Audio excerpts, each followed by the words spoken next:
Hi, I'm Emily Gould. I'm here with Jessie Austrian, and we're going to talk about her role as Imogen in Cymbeline. Hi, Jessie. Hi, Emily. It's good to be here, and I had the awesome experience yesterday of coming to see a rehearsal of the show, so I got a chance to check out your process. Fiasco, it seems like you guys are really, really tight and really your process is really collaborative, even though technically there are two directors. Mm-hmm. And you are the artistic director. There are three artistic directors. Oh, wow.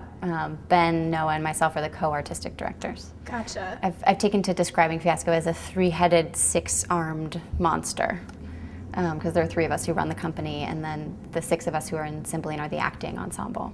Gotcha. So it's a hydra of acting. Yeah. Cool. Yeah. And do you mind if I make you take a moment, maybe kind of a long moment, to just kind of ground us in the world of this play, which has a really complicated plot? It does have a really complicated plot. Well, when we begin, we meet the world of this play, and it's fractured. There's the problem in Cymbeline's court is that succession is confused. He had two sons, they've been gone for 20 years, and so Imogen is next in line for the throne, which isn't how it was supposed to be. Mm-hmm. And she secretly marries the man that she loves, and he's not of noble enough birth. Mm-hmm. And so he's banished. Things are going really wrong in the court. The king has remarried, and a sort of evil stepmother who wants to put her son on the throne and wants him to marry Imogen.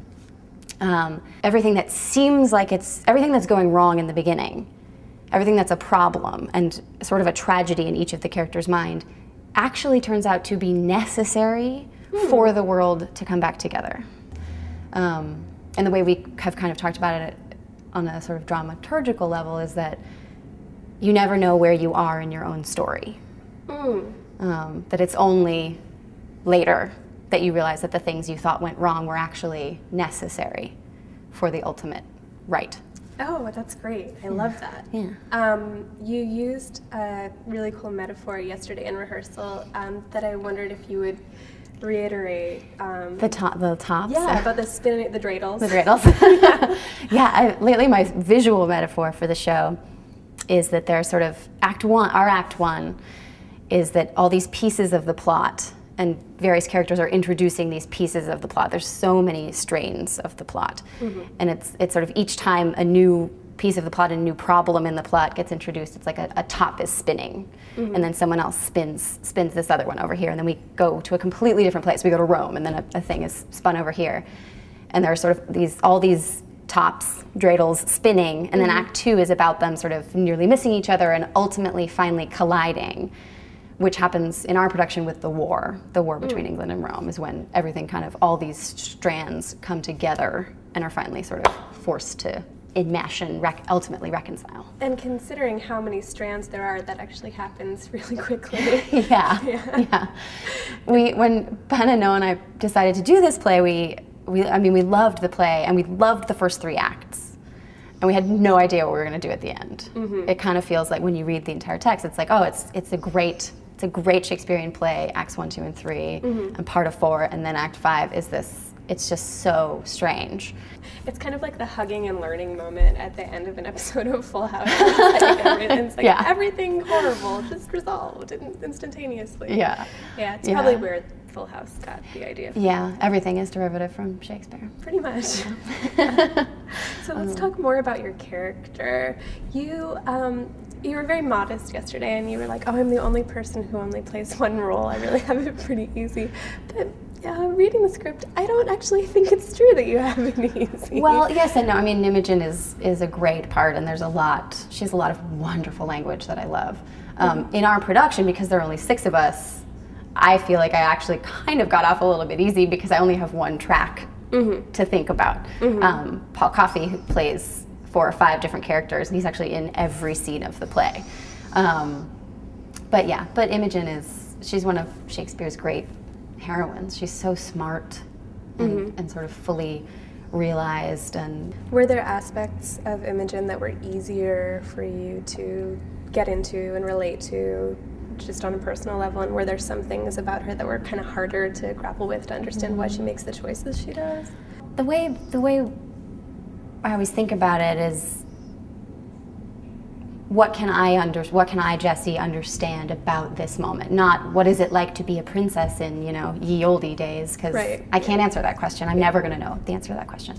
And hypnotize yourself into some sort of trance. Right, and it's never actually going to help or make the storytelling better. But what I can ask myself is, what is it like, or what would it be like to not be able to be with the person you just married, to have a father banish your loved one, and a family that's being pulled apart, is fractured? What would it be like to leave everything you know in pursuit of this and end up in the wilderness? So many of the characters make these rash decisions that end up sort of forcing the plot in one way or another.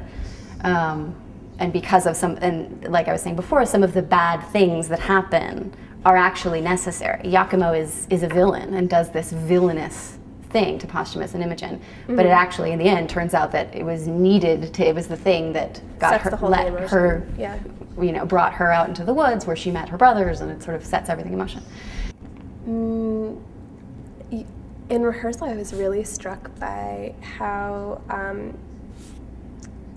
every single member of the company is so invested in really figuring out what every single line, every single word means, and helping each other. And it was amazing to watch that. So collaborative. Do y'all ever fight? Oh yeah. But you weren't being on your best behavior for me or anything? No. Oh, we fight. Okay. What I think is actually kind of remarkable about how Fiasco works is that though we fight, it's always about the story. It's always in service of the story and trying to figure out what's going on. And sometimes we have different opinions about what that is, and we're all extremely passionate about this. So sometimes we butt heads about what it should be, but it's always about the third thing. It's never personal. So we can fight about what a moment is and totally disagree about it and hash it around and bounce it around, and then go to lunch and have a pleasant time and come back and then compliment each other on that thing, that other thing you did earlier that I loved, and then get back in there and fight some more and figure out what the moment is. I think because of the way Fiasco collaborates, that the production ends up being more than the sum of its parts. We choose to work this way because we honestly think that, 3 minds are better than 1, 6 minds are better than 1, and there are strengths that Noah and Ben and Andy and Emily and Paul have that I don't have. And sort of, if it seems virtuosic, it's not because I can do 8 different things, you know what I mean? But it's because the 6 of us can do all these different things and, play various instruments and have different strengths that sort of meld together to create something that seems virtuosic. Yeah. Hopefully. Like a string quartet. Yeah. Or like a rock band. Yeah. Yeah. Do you exclusively do Shakespeare, or? Thus far. Thus far. We're not only going to do Shakespeare, and we're actually developing a play that Noah's writing, a historical drama, which we've been sort of developing over the past few years, and we'll continue to next year. So we're focusing on Shakespeare for a little while. We love it.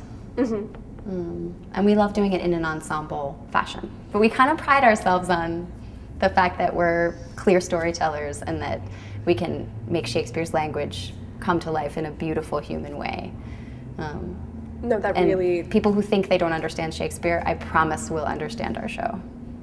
That really came across in rehearsal. It was so different to hear you guys deliver those lines than to read them in the script. The idea of the trunk came from asking ourselves, what do we actually need to do this play? And the only thing that Shakespeare actually calls for, the only thing that we really need, is a trunk, because Giacomo has to pop out of it. And then we asked ourselves, what else could the trunk function as, and can we make it this sort of magical box in the same way that the play plays on themes of illusion and belief, and seeing is believing or not, and the problems of that. So how can this one thing function as many different things? I can't wait to see it. It's good. I'm really excited. We have so much fun doing it. Well, thank you, Jessie. This was really fun. Thank you. My pleasure.